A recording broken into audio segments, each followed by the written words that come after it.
and we're going to look at our approach from the attic side. This is an interior access attic.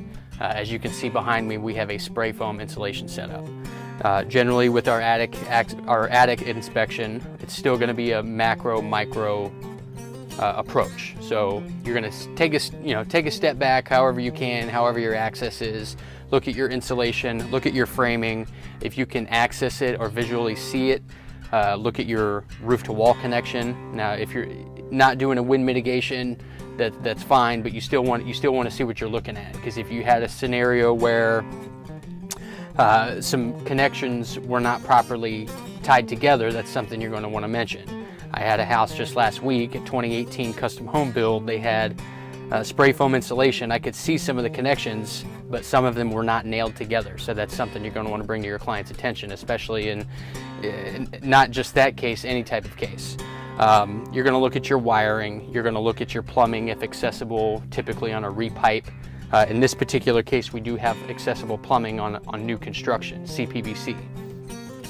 You're going to look at your plumbing stacks for your sewer system.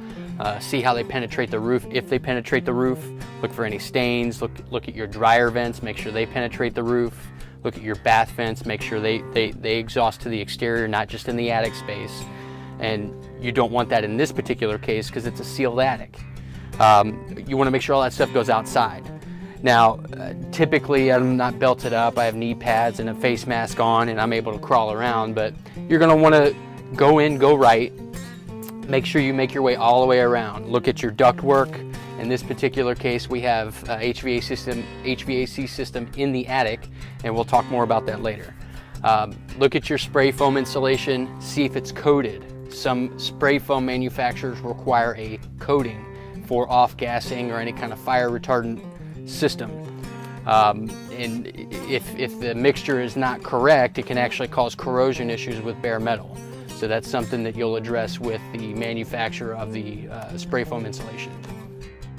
That's just a quick overview of our approach to an attic to make sure that we visually assess everything and note on our report for our client.